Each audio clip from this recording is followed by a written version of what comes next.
ভাল লাগলো না। যদি বলতো বেটা হয়েছে, ওরে বেটা, তখন এখনো অনেক বাড়িতে আছে বেটা হলে একবারে ওর মন মানসিকতা কত যে ভাল লাগে, করছে একটা বংশ মর্যাদা হলো। কিছুদিন আগে সোশ্যাল মিডিয়াতে ওই লোকটার 3টে বেটি আর 4 নম্বর আর একটা বেটি হলো। এর নিয়ত ছিল যে আমার যদি বেটা হয় তো কত ভাল লাগতো, মানে ও আশাই ছিল। তো 3টা বেটি, 4 নম্বরে আর একটা বেটি হলো, এটা মুর্শিদাবাদের কথা বলছি। তো 4 নম্বর বেটি হয়েছে, যেমনই হয়েছে ওর বাপ বাচ্চাটাকে ধরে একা ছাড় দিয়ে মেরেই ফেলে দিলেন। এটা কিন্তু সোশ্যাল মিডিয়াতে দেওয়া হয়েছিল। বেটি হয়েছে তার ওর আফসোস, তার মানে এখনো জাহিলিয়াত আছে। এবার কথা হচ্ছে, হাজি বেটি দিলে তো আগেকার লোক মারতো কেন? বলছে এই জন্য মারতো, মুফাসসিরগণ বলছেন এই জন্য কয়েকটা কারণ। তার মধ্যে কারণ হচ্ছে এই যে আমার মেয়ে মানুষ হবে, বড় হবে, ও বড় হয়ে পরের বাড়ি যাবে, ঝি খাটবে, ওকে অপমান করবে, লাঞ্ছিত করবে, বঞ্চিত করবে। শুধু তাই নয়, বিয়ে যদি না হয়, একটা মেয়ে যদি বড় হতো, একটা পড়ছিলাম ঘটনাটা বলা হয়েছে যে জাহিলিয়াতের ঘটনাটা তুলে ধরছেন যে মেয়েরা কেমন স্বাধীন, না স্বাধীন নয় কি, যে একটা মেয়ে যদি রাস্তা দিয়ে যায় হাঁটতে হাঁটতে হাঁটতে হাঁটতে, তো এক জায়গায় 4টা ছেলে বসে আছে, তো 4টা ছেলে যখন বসে আছে বলছে হবে আচ্ছা মেয়েটা পেটে বাচ্চা আছে রে, বলছে হ্যাঁ আছে। তো মেয়েটার পেটে বাচ্চা আছে, তো এক কাজ কর না, মেয়েটার পেটে কি আছে জি? তো বলছে কি হবে, ছেলে হবে না হলে মেয়ে হবে, ছেলে হবে না হলে মেয়ে হবে। তো এরা তো বলছে সবাই 4-5 বন্ধু মিলে তর্ক লাগিয়ে দিলে, তখন একজনে বলছে তর্ক করে ঘোড়া ডিম করছিস, মেয়েটাকে ধর, মেয়েটাকে ধরে নে, ধর দিয়ে ওকে উলঙ্গ করে দে, দেওয়ার পেটটাকে চাকু দিয়ে চিড়ে লে, দেখ ছেলে আছে না মেয়ে আছে, কেন ম্যাট করতে যাবি? ওই মেয়েটাকে ধরলো, নিয়ে আসা হলো, উলঙ্গ করে দেওয়া হলো, মেয়েটার পেট চাকু দিয়ে চিড়ে দেওয়া হলো। সম্পূর্ণ যখন চিড়ে দিল, বাচ্চাকে বের করে দেওয়া হলো। তখন বলছে দেখ দেখ ছেলে হয়েছে, ও বলছে দেখ ছেলে হয়েছে, আর কি মারপিট করবি? তো কোনো বাপ চাইবে যে এরকম যদি পরিস্থিতি হয়, এরকম যদি পরিস্থিতি হয়, কে চাইবে যে মেয়েকে রাখি? কেউ রাখবে না। ওই জন্য ওরা বলতো কি, যে 5 দিন 10 দিন কানবো, যত কষ্ট হয় হোক, পানি তো শুকাবে, কাঁদতে কাঁদতে আর চোখের পানি থাকবে না, তো কেঁদে নিব, কিন্তু আমার বেটি পরের বাড়িতে ঝি খাটবে এটা আমি হতে দিব না। মেয়েরা না কোনো সম্পত্তিতে ভাগ পেত, যেটা ভারতীয় জাহিলিয়াত ছিল, যে না কোনো সম্পত্তিতে ভাগ পেত না, একদম নির্ভরভাবে তারকে অত্যাচার করা হতো, ধর্ষণ করা হতো, কোনো বাপ চেত না। আপনিও চাইবেন না। কিভাবে চাইবেন না আপনাকে খুলে বলি। আপনার যদি এরকম হয় তা আপনি বলবেন যে বেটি নিব না, নিবেন না। তো দেখেন, আপনার একটা মেয়ে আছে, আপনি পয়সাওয়ালা গরিব মানুষ, ধরলেন আপনি পয়সাওয়ালা গরিব মানুষ, কিন্তু আপনার আশা আছে যে আমার মেয়েটাকে আমি MBBS ডাক্তার করব। আপনার আশা এটা, MBBS ডাক্তার করবে, বেটিকে ভালো করে পড়াবো, দিয়ে ওকে আমি দিয়েছি ভালো ইউনিভার্সিটিতে দিলাম, দেওয়ার পর পড়ছে, নার্সিং কলেজ থেকে ভালো ভালো দিয়ে দিলেন। এরপরে যখন হলো, তখন আপনার কাছে ফোন আসছে, হ্যালো কি তোমার জরিনাটা কে জি? কইছে আমার বেটি।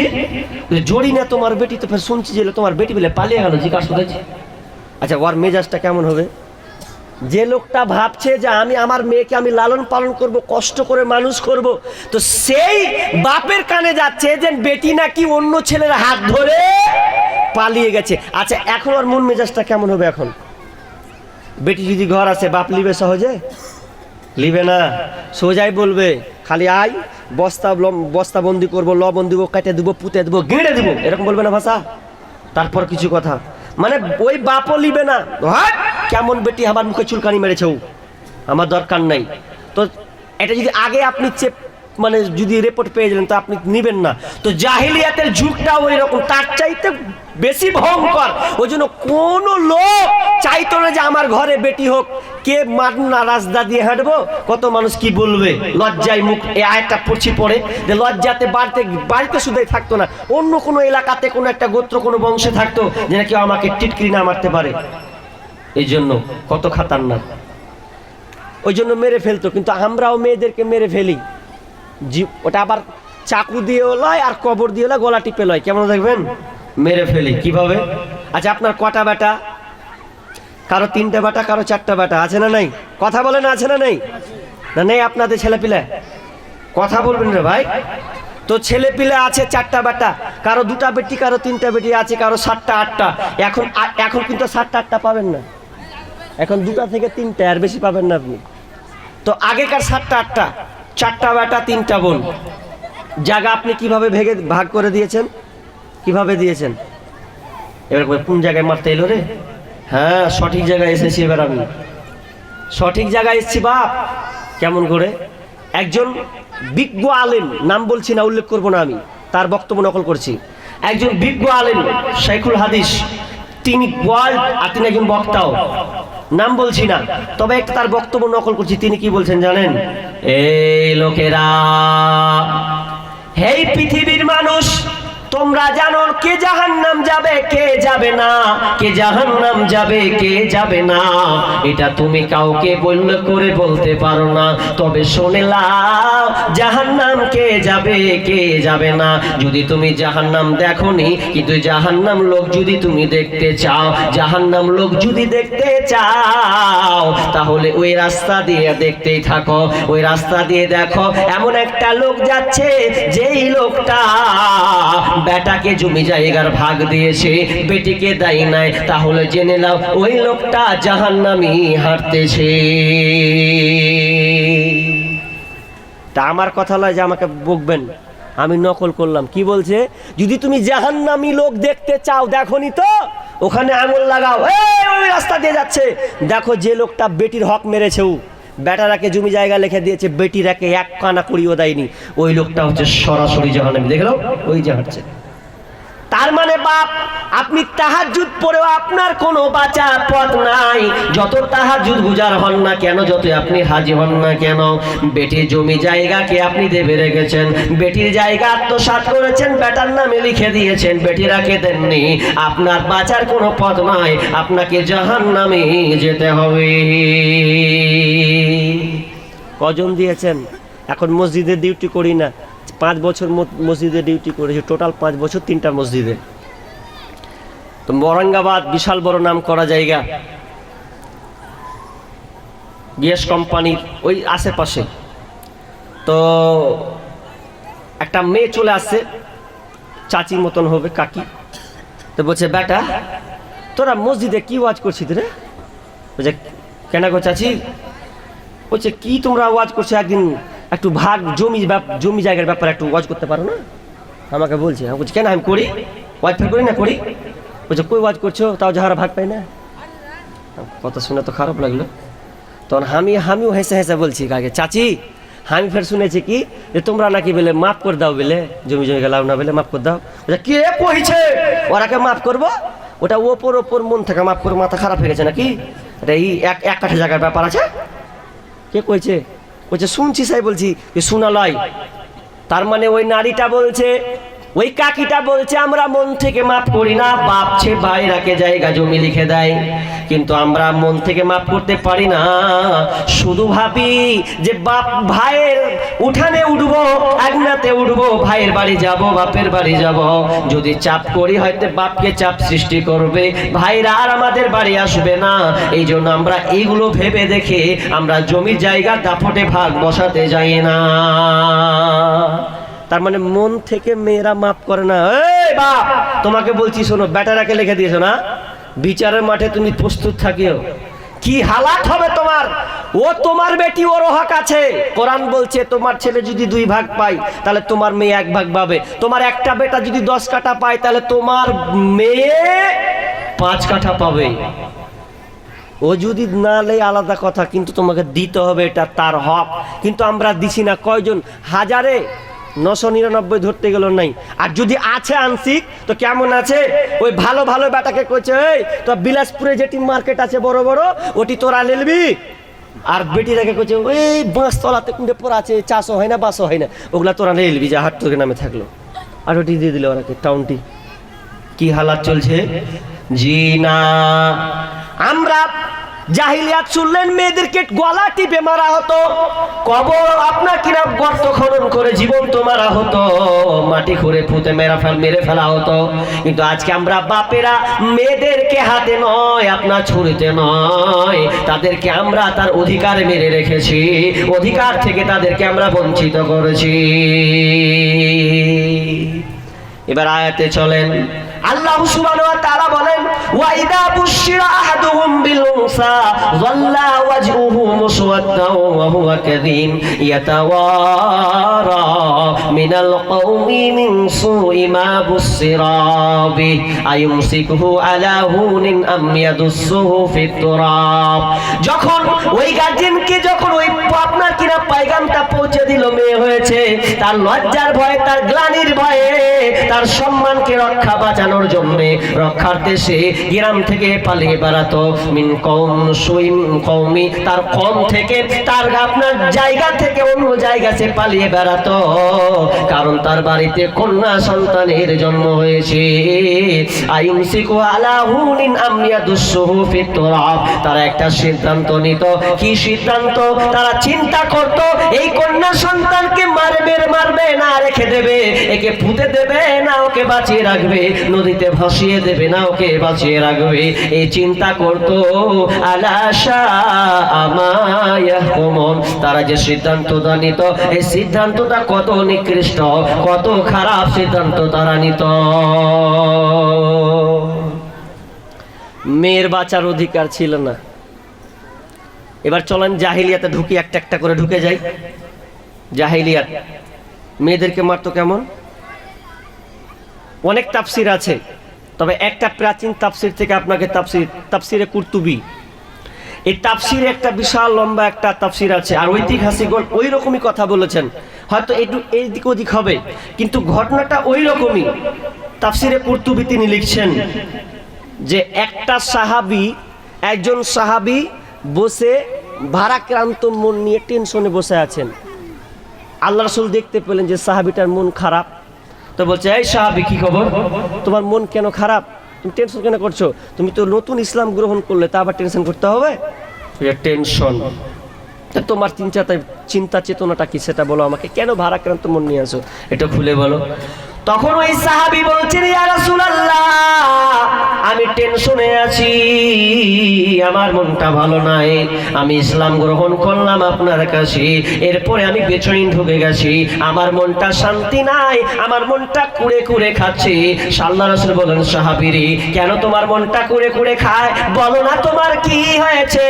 আল্লাহ এবার ওই সাহাবীটা বলছেন, ইয়া রাসূলুল্লাহ, আমার 8টা মেয়ে ছিল, ওই 8টা মেয়েকে আমি নিজের হাতে জীবন্ত কবর দিয়েছি, নিজের হাতে আমি 8টা মেয়ে, 1টা নয়, 2টা নয়, 3টা নয়, 8টা মেয়েকে আমি নিজের হাতে পুঁতেছি, কোনটাকে নদীতে ভাসিয়েছি, কোনটাকে জীবন্ত কবর দিয়েছি, কোনটাকে আমি টুটে চেপে মেরে ফেলেছি। তাহলে আমার 8টা মেয়েকে আমি নিজের হাতে মেরেছি, কত জঘন্য অপরাধ, কত জঘন্য পাপ করেছি। জাহিলিয়াতের সময় আমার সবাই একই রকম, আমারও সেই টেনশন, আমারও মন মানসিকতা ওই রকম ছিল। আমি যখন মুশরিক ছিলাম, কাফের ছিলাম, তখন আমি আমার মেয়েকে, 8টা মেয়েকে আমি নিজের হাতে কতল করেছি। আল্লাহ রাসূল বললেন, ওই সাহাবী, কেমন করে তুমি 8টা কন্যা সন্তানকে মারতে পারলে? তোমার তো অন্তরে লাগার কথা, তুমি 8টা কন্যা সন্তানকে কেমন করে মারলে? আমাকে কোনো একটা মেয়ের বর্ণনা দাও। এবার ওই সাহাবী শুরু করলেন, ইয়া রাসূলুল্লাহ, আমি অনেক মেয়েকে মেরেছি, তার মধ্যে আমি একটা মেয়ের ঘটনা বলি। আমি আমার স্ত্রীকে বলেছিলাম, বিবি রে, এখন আমি আর বাড়িতে থাকি না, আমি বিদেশে চলে গেলাম, এখন তুমি প্রেগনেন্ট আছো, তোমার পেটে বাচ্চা আছে, জানি না ছেলে আছে না মেয়ে আছে, তবে শুনে নাও বিবি, যদি পেটে বাচ্চা যখন প্রসব হবে, পৃথিবীতে যদি আসে, যখন তোমার ডেলিভারির সময় হবে, তুমি যদি দেখতে পাও ছেলে হয়েছে, ছেলেটাকে রেখে দাও, আর যদি মেয়ে কন্যা সন্তান হয়, তাহলে তাকে তুমি গলা টিপে মেরে দেবে, ওকে পৃথিবীতে বাঁচিয়ে রাখবে না। এই বলে আমি আমার বিবিকে আমি ওসিয়ত করে দিলাম, আমি তাকে আদেশ করে আমি চলে গেলাম বিদেশে। এই করতে 1 দিন নয়, 2 নয়, 1 মাস নয়, 1 বছর নয়, 6-7 বছর ধরে আমি বিদেশে ছিলাম। আসার পর এবার আমি বাড়ি ফিরছি। বাড়ি এসে যখন দেখছি আহারে ফুটফুটে একটা কন্যা সন্তান, দেখতে এত সুন্দর, সুন্দরী একটা মেয়ে দৌড়ে এসে মা বলে দিয়েছে, দেখ তোর আব্বা দৌড়ে আসে। ওই কন্যাটা দৌড়ে এসে আব্বা বলে ডাক দিয়েছে, বুকের দিকে চলে গেছে। এবার মেয়েটাকে দেখে আপনি সাহাবী হতভম্ব হয়ে গেছেন। ইয়া রাসূলুল্লাহ, আমি আশ্চর্য হয়ে গেলাম, এটা কার মেয়ে? এত সুন্দর মেয়ে কার হবে এটা? আমার স্ত্রী বলছেন, ওগো স্বামী আমার, এটা কারো কোনো মেয়ে নয়, এটা আপনারই মেয়ে। আরে আমার মেয়ে মানে? তোকে কি বলে গেছিল? তোকে বলিনি যে মেয়ে হলে গলা টিপে দিবি, মেয়ে হলে গলা টিপে দিবি? এবারে বিবি স্বামীকে বলছে, স্বামী আমার প্রাণের স্বামী, তুমি বলেছ ঠিক, আমি চেষ্টা করছিলাম, কিন্তু আমি তো মা, আমি তো বাপ নয়, আমি তো সন্তান পেটে নিয়েছিলাম, 9 মাস 10 দিন গর্ভে ধারণ করেছি। আজকে প্রসব হয়েছে যেদিন, সেদিন আমি মেয়ের মুখটাকে দেখতে গেলাম, আমি আর হাতটা ধরতে পারলাম না, আমি নিজের হাতে কন্যা সন্তানকে মারতে পারলাম না। ফুটফুটে একটা সুন্দর চেহারা দেখে আমি হাতকে সরিয়ে নিলাম, আমি মারতে পারলাম না। কোনো মা পারে না এটা, কোনো মা পারবে না যে নিজের সন্তানকে গলা টিপে মারবে, অসম্ভব। কেন পারবে না গো? সায়েন্স বলছে, ডাক্তার যারা বিজ্ঞানী সায়েন্স তারা বলছেন যে একটা মানুষ তার সহ্য, তার কষ্ট, তার ক্ষমতা কত নিতে পারে জানেন? 45 ইউনিট। কত বললাম? 45 ইউনিট ব্যথা অনুভব করতে পারবে। কিন্তু একজন মাকে সে সময় 45 ইউনিট ব্যথা অনুভব করতে হয় না। বিজ্ঞানীরা বলছেন 57 থেকে 58 ইউনিট ব্যথা অনুভব করে। আর 58 ইউনিটের তার সমান কতটা করেছেন জানেন? এর ব্যথা কতটা কষ্ট তারা বলছে যে একটা মানুষের শরীরে 206খানা হাড়, ওটাকে যদি একত্রিত করা হয় আর একসাথে যদি ভেঙে দেওয়া হয়, যতটা কষ্ট হবে তার চেয়ে দ্বিগুণ কষ্ট হবে একটা সন্তান প্রসব দিতে গিয়ে। ওই জন্য দেখবেন অনেক মা সন্তান প্রসব দিতে গিয়ে মারা যায়। মারা যায় না? অনেক আছে মা নেই, সন্তান পৃথিবীতে বেঁচে আছে, মা পৃথিবী ছেড়ে চলে গেছে নাই। একজন পত্রিকাতে পড়ছিলাম, একদম প্রতি 1 বছর খানি হবে, পত্রিকায় বলছে, ডাক্তার জিজ্ঞাসা করছে ওই মহিলাটাকে যে, মা তুমি বাঁচতে চাও না তোমার সন্তানকে বাঁচাতে চাও? কেমন কথা? বলছে হ্যাঁ, এমন সিরিয়াসলি হয়ে গেছে, এমন পর্যায়ে চলে গেছে যে না হয় তুমি বাঁচলে তোমার সন্তান মরবে, আর তোমার সন্তান বাঁচলে তুমি মরবে, এবার তুমি কি রায় দিচ্ছ বলো? ডাক্তার বলছে, আর মায়ের রায়টা দেখেন মা কি বলছে। মা বলছে, ডাক্তার মশাই, ডাক্তার বাবু, আপনি আমাকে 2টা অপশন দিয়েছেন, আমি যদি বাঁচতে চাই তো আমার সন্তান মারা যাবে, আর যদি সন্তান বাঁচতে চায় তাহলে আমাকে মরতে হবে। 2টা অপশন দিয়েছেন। ডাক্তার কাঁদো কাঁদো ভাব, বাকি আজকে রেজাল্ট দেয়। মা বলছে আমি আর ভাবতে থাকলাম না, সঙ্গে সঙ্গে আমি ডাক্তারকে বললাম, এ ডাক্তার মশাই, 2টা অপশনের মধ্যে একটাকে বেছে নিলাম, কি বাঁচলে? তো বলছে আমি আর বাঁচতে চাই না, আমার সন্তানকে আমি বাঁচাতে চাই। ডাক্তার বলে, মা কেন তুমি এই সিদ্ধান্তটা নিলে বলো? মা বলছে, ডাক্তার মশাই, আমি আমার সন্তানকে এই জন্য আমি বাঁচাতে চাই যে আমি 25 বছর 26 বছর 30 বছর ধরে আমি দুনিয়ার আয়ু পেয়েছি, সূর্য দেখেছি, চন্দ্র দেখেছি, গ্রহ তারা দেখেছি, নদী দেখেছি, পর্বত দেখেছি, মা বাপ ভাই বোন সবাইকে দেখেছি, স্বামী দেখলাম। এবার আমার সন্তানটা 9 মাস 10 দিন ধরে আমার পেটে ছিল, ওই আমার কলিজার টুকরা পৃথিবীর আলো পাবে না এটা আমি চাই না। আমি অনেক দেখলাম, আমার সন্তান যেন পৃথিবীর মুখটা যেন দেখতে পায়, আমার সন্তান যেন সূর্যটা দেখে, চাঁদটা দেখে, পাহাড় পর্বত যেন দেখে। এই জন্য আমি চাই যে আমি দুনিয়া ছেড়ে চলে যাই, কিন্তু আমার সন্তানকে আমি মারতে দেব না। ডাক্তার আপনি আমাকে মেরে দেন, আমার সন্তানকে আপনি বাঁচিয়ে দেন। ডাক্তার সিদ্ধান্ত নিল, মা মারা গেল, সন্তান পৃথিবীতে আসলো। তাহলে মা কেমন করে ওই টুটি চিপে গলা টিপে সন্তানকে মারবে? স্ত্রী বলছে, স্বামী আমি পারলাম না আপনার সন্তানকে মারতে, আমার খুব মায়া হলো। এই দেখো তোমার সন্তান, এই মেয়ে কন্যা সন্তান বড় হয়ে গেছে, 6-7 বছর হয়ে গেল, হলো না। এবার আমি কি করলাম? সিদ্ধান্ত নিলাম আমার মেয়ে বড় হলো, আমিও আস্তে আস্তে ভুলতে শুরু করলাম। কিন্তু যখন আমি পাড়ায় চলতাম, রাস্তাতে চলতাম, তখন সবাই বলতো, রে দেখ দেখ তোর মেয়ে কন্যা সন্তান হয়েছে, এই কন্যা সন্তান তোকে লাঞ্ছনা দিবে, গঞ্জনা দেবে, কত ছেলে প্রবেশ করতে আসবে, কত আপনার কিনা কুপ্রস্তাব দেবে, তোর মেয়ে পরে ছি খাটবে। সবাই তাকে যখন গঞ্জনা দিতে লাগলো, ওই সাহাবী বলছেন, ইয়া রাসূলুল্লাহ আমাকে আর ভালো লাগলো না, আমি কি করলাম? ওই জাহিলিয়াতের উপকরণ যেই রকম পরিস্থিতি সেই রকম আমি একটা সিদ্ধান্ত নিয়ে নিলাম যে আমার বিবিকে বললাম, বিবি রে আমার এই সন্তানকে সুন্দর করে তুমি সাজিয়ে দাও। আর সাজিয়ে দেওয়ার পরে আমি মা স্ত্রী সুন্দর করে সাজিয়ে দিল, আমি ওই কন্যা সন্তানকে আমি নিয়ে চলে গেলাম অনেক দূরে বেড়াতে নিয়ে যাব বলে, মিথ্যা কথা বলে আমি তাকে নিয়ে চলে গেলাম। যেতে ইয়া রাসূলুল্লাহ মরু প্রান্তরের দিকে আমি চলে গেলাম, ওই মেয়েকে আমি মরু প্রান্তরে নিয়ে চলে গেলাম। নিয়ে যাওয়ার পর ছোট আমার মেয়ে 7 বছর 8 বছরের কন্যা, আমরা দুজন মিলে গর্ত খনন করতে লাগলাম। আর এরকম করতে আছে বলতে আছেন রাসূল সাল্লামের মন ভারাক্রান্ত হয়ে গেল, চোখ দিয়ে যেন পানি বেরোতে লাগলো। আর বলতে আছেন, ইয়া রাসূলুল্লাহ আমি গর্ত খনন করতে আছি, করতে অনেকটা গর্ত হয়ে গেছে, আর ওই বালুগুলো আমার দাড়িতে এসে লেগেছে। আর আমার কন্যা ফুটফুটে সন্তান ছোট ছোট কচি হাতে আমার দাড়িগুলোকে ঝেড়ে দিছে। আব্বা আপনার দাড়িতে বালি লেগে গেছে গো আব্বা। আমি আমার কন্যা সন্তান সুন্দর করে ছোট ছোট হাত দিয়ে আমার দাড়িগুলোকে ঝাড়তে আসি, আর আমার অন্তরটা কিন্তু ফাটছে, আমি কিছু করতে পারছি না। যখন আস্তে আস্তে গর্তটা পুরো খনন হয়ে গেছে, আর খনন হতে অনেকটা গভীর যখন হয়ে গেছে ফেলে যাওয়ার মতন, এবার তখন সঙ্গে বলছে, ইয়া রাসূলুল্লাহ যখন গর্ত খনন হয়ে গেল, আমার মেয়েটাকে আমি গলা ধাক্কা দিয়ে গর্তে ফেলে দিলাম। যেমনই আমি ফেলে দিলাম, আমার কন্যা সন্তান আমাকে বলছে, আব্বা আপনি কেন আমাকে ফেলছেন বলেন? আমি কি এমন একটা অপরাধ করলাম গো আব্বা?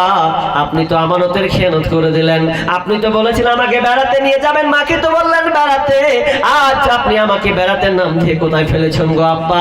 আমি আপনার পায়ে পড়ি গো আব্বা, আমি না আমি আপনার সঙ্গে থাকবো না, আপনার দোহাই লাগে, আমি আপনার কাছে প্রাণ ভিক্ষা চাই, আপনি আমাকে এখান থেকে উদ্ধার করেন। আমি আপনাকে কোনোদিন আব্বা বলে ডাকবো না, মাকে মা বলে ডাকবো না, আমি এখান দিয়ে মোর প্রান্তরে ধরে কোথায় চলে যাবো আমি নিজেই জানি না, আপনাদেরকে আমি কোনোদিন মুখ দেখাবো না। ইয়া রাসূলুল্লাহ আমার মেয়ে আমাকে আবদার করতে আছে, আমি কর্ণপাত করলাম না, অ্যাকসেপ্ট করলাম না। আমি কি করতে থাকলাম?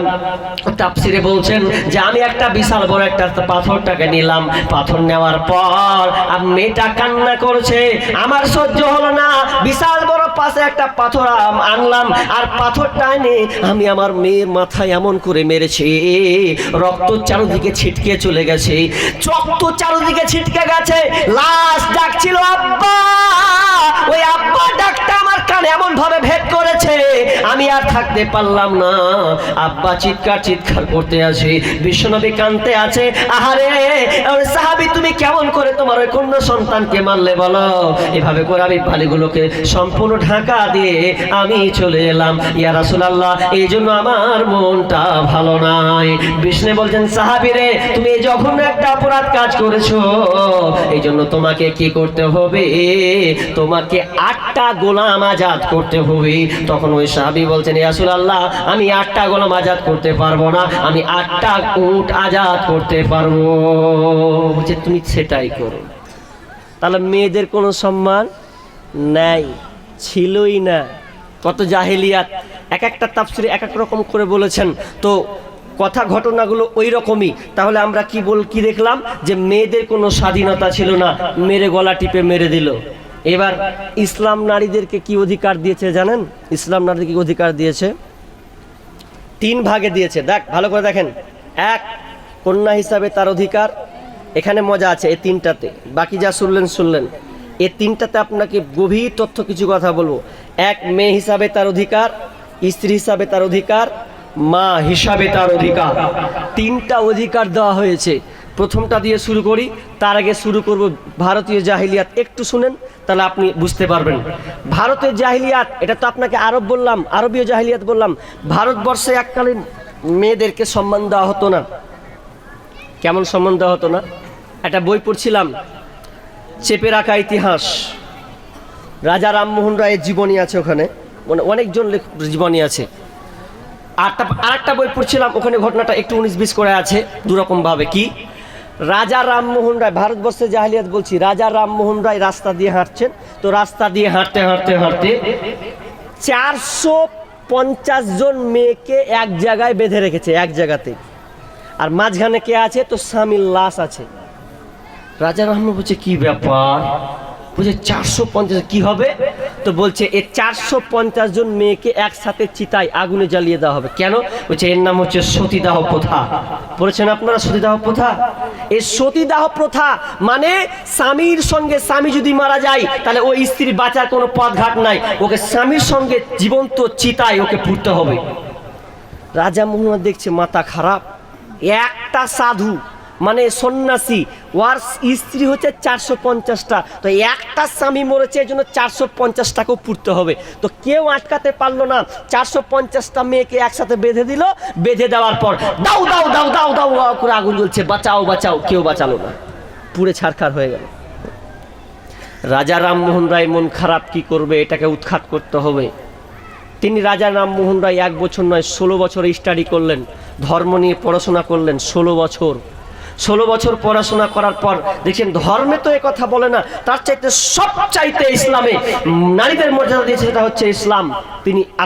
তিনি বিশ্বাস করলেন যে এর মতন আর ধর্ম হতেই পারে না। তো তিনি তখন প্ল্যান করলেন যে এটা উৎখাত করতেই হবে। তখন সিদ্ধান্ত নিলেন যে এটা বন্ধ কি করে করা যায়।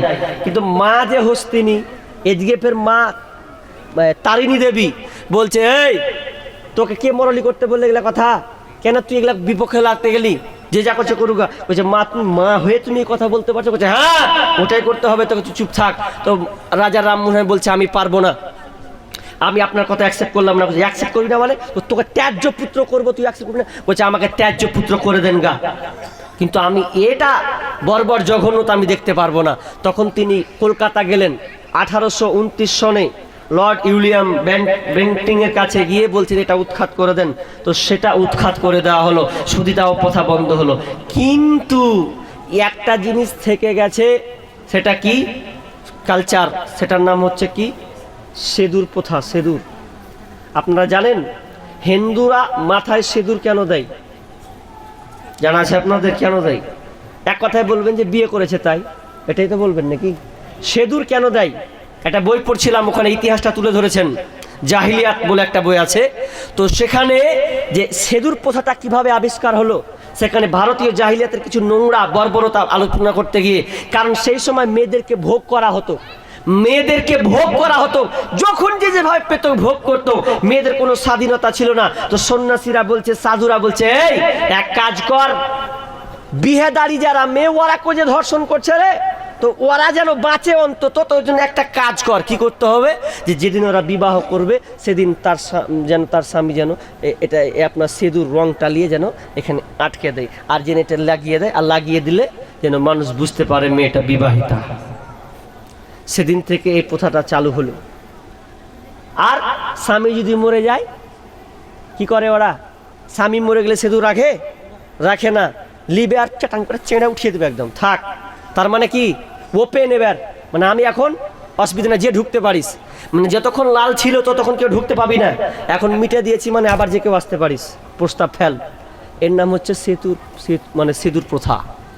যাক, এটা তাদের কিছু কথা বললাম। তো জাহিলিয়াত এত নোংরা, মেয়েদেরকে জমি জায়গা দেওয়া হতো না ভারতবর্ষে, তারা কোনো অংশীদার হিসাবে পেত না। শুধু তাই নয়, হিন্দুদের একটা আকীদা আছে, বহু আল্লাহ মানে বহু ভগবান হতে পারে, কিন্তু একটা মেয়ের বহু স্বামী হবে না, এটা হচ্ছে তাদের প্রথা। কিন্তু বন্ধুরে, এটা গেল জাহিলিয়াত। এবার চলেন আপনাকে আমি বলি, ইসলাম নারীদেরকে কত মর্যাদা দিয়েছে। ইসলাম নারীকে কন্যা হিসাবে তার মর্যাদা দিয়েছে।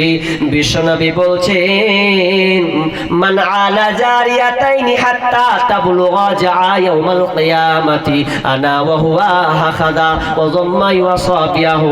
বিশ্বনবী বলছেন, যেই বাড়িতে দুইটা মেয়ে থাকবে, মান আলা জারিয়াতাইনি, যার বাড়িতে দুইটা মেয়ে আছে, দুইটা কন্যা আছে, জাআ ইয়াউমাল কিয়ামাতি, আর ওই মেয়েটাকে ভালো শিষ্টাচার যদি শিক্ষা দেয়, বিশ্বনবী বলছেন ওই লোকটা আমার সঙ্গে জান্নাতে থাকবে,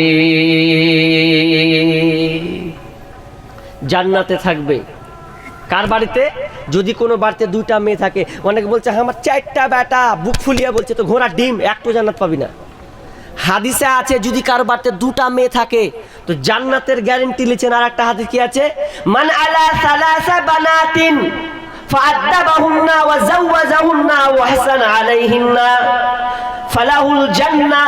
বিশ্বনবী বলছেন, কারো বাড়িতে যদি 3টা কন্যা সন্তান থাকে, 3টা মেয়ে থাকে, আর মেয়েটাকে যদি ভালো শিষ্টাচার শিক্ষা দেয়, ওয়া যাওয়াজাহুন্না, মেয়েটাকে যদি ভালো দেখে বিবাহ দিয়ে দেয়, বিবাহ দেয়, ওয়া হাসানা আলাইহিন্না, মেয়েটার সঙ্গে যদি ভালো ব্যবহার করে, সুন্দর ব্যবহার আচরণ পেশ করে, বিষ্ণু বলছে ফালাহুল জান্নাহ, তাহলে ওই লোকটা জান্নাতে যাবে।